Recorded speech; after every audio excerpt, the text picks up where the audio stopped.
என்ன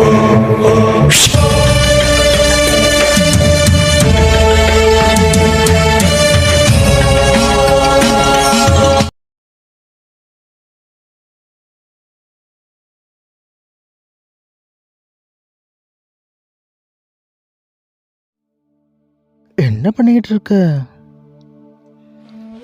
இங்க வா. வந்து இப்படி பக்கத்தில் உட்காந்துக்க. வா. எனக்கு ஒரு சந்தேகம்.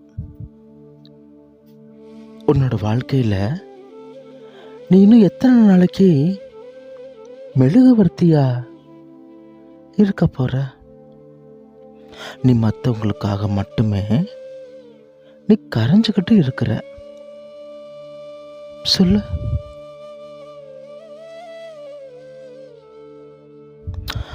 அவங்க உன்னை காயப்படுத்தினாலும் நீ அவங்களுக்காக மட்டும்தான் போராடிக்கிட்டு இருக்கிற. உன்னோட பாசம், உன்னோட அன்பு அம்புட்டு வலிமையானதுன்னு அவங்களால உணரவே முடியாது. அவங்களாம் உன்னைய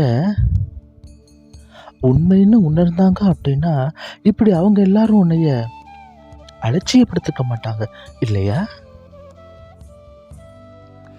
அடி மேல அடிபட்டு இன்னைக்கு உன்னோட மனசு தாங்குற சக்தியவே இழந்துருச்சு.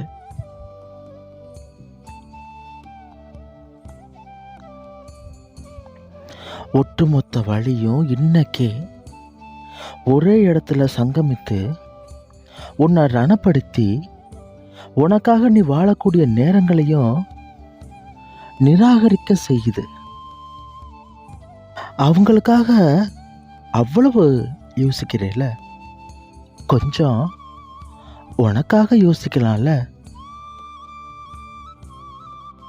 நீ அன்பு வச்சவங்கள, நீ பாசம் வச்சவங்க உன்னை எப்படி காயப்படுத்திட்டாங்க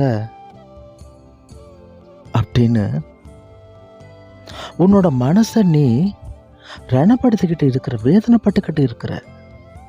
ஆனா என்னோட பிள்ளை, நீ உன்னோட ரணங்களை பார்த்து என்னோட மனசு ரொம்ப வெந்து நொந்து போய்கிட்டு இருக்குது. கர்ம வினைகள் ஒருத்தவங்களுடைய வாழ்க்கையில அவங்கள மட்டுமே வச்சு நடக்கிறது கிடையாது. ஒருவேளை நீ அதை அனுபவிச்சே ஆகணும் அப்படின்னா அது நிச்சயமா இன்னொருத்தவங்க மூலியமா நடக்கும். உனக்கு ஒருத்தவங்க கஷ்டங்களை கொடுத்தா அவங்கள குறையே சொல்லாத. உனக்கு உன்னோட கர்ம வினையை போக்கி உனக்கு உன்னோட வாழ்க்கைய உணர்த்துறாங்க அப்படிங்கிறத நீ நினைவுல வச்சுக்க. இப்படி கஷ்டங்களை அனுபவிச்சு உன்னோட மனசு பொறுமைய இழக்குது. எதுக்கு எடுத்தாலும் கோபம், எதுக்கு எடுத்தாலும் எரிச்சல். உன்னோட தன்மையவே இது மாற செய்யுது இல்லையா? இதெல்லாம் சரி செய்யறதுக்கு தான் உனக்காக நான் இருக்கிறேன். உன்னோட தன்மை என்னைக்கும் மாறாது. நீ நீயாக நிம்மதியான சூழ்நிலைகளில் நான் வாழ வைப்பேன். என்னோட பிள்ளைகளுடைய வாக்கை காப்பாற்ற நான் நிச்சயம் செய்வேன். ஆனால் உன்னை மட்டும் நினைவு வச்சுக்க, வெளிச்சம் இருக்கும்போது மெழுகுவர்த்தியை நீ ஏத்துன அப்படின்னா அந்த இடத்துல உனக்கு மதிப்பு இல்லை. நான் சொல்றது உனக்கு புரியுதானே? கொளுத்துற வெயில்ல மதியம் 12 மணிக்கு 140 டிகிரி அடிக்கக்கூடிய வெயில்ல நீ மெழுகுவர்த்தியை ஏற்றி வச்ச அப்படின்னா சுற்றி இருக்க நபர்களுக்கு அதோட அருமை தெரியவா போகுது? சொல்லு. அதே மாதிரி தான் வெளிச்சம் இருக்கிற இடத்துல மெழுகுவர்த்தியை நீ ஏத்துன அப்படின்னா அந்த இடத்துல உனக்கு மதிப்பு இல்லை. அது மட்டும் இல்லாமல் வீணாக அந்த மெழுகுவர்த்தி தன்னையே உரிக்கிறோம். இந்த ஒத்த வார்த்தையிலே உனக்கு நான் என்ன சொல்ல வந்திருக்கேன்னு புரிஞ்சிருக்கோம். யார் ஒருத்தவங்க உன்னோட துணை வேணும்னு உன்கிட்ட இருந்து உன்னோட அன்பை நோக்கி வாராங்களோ அவங்களுக்கு மட்டுமே நீ மெழுகுவர்த்தியா இரு. மெழுகுவர்த்தியோடைய மதிப்பு இருட்டில் தான் தெரியும். அதே போல தான் துன்பம் அப்படிங்கிற இருள் யாருக்கு இருக்குதோ அவங்களுக்கு அந்த நேரத்தில் தான் உன்னோட மதிப்பு தெரியும். நிச்சயம் உன்னோட அன்பை அலட்சியம் செஞ்சவங்களுக்கு நிச்சயம் நீ யாரு அப்படிங்கிறத நான் கண்டிப்பாக புரிய வைப்பேன். அதுக்காக நீயும் அவங்கள அலட்சியப்படுத்தாத. அமைதியாக பொறுமையாக சகிச்சுக்கிட்டு இரு. அதற்கான கூலியை நான் நிச்சயம் வழங்குவேன். சரியா? அல்லாஹ் மாலிக்.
வரக்கூடிய பதிவுகளில் நான் உனக்கு தெளிவா சொல்றேன்.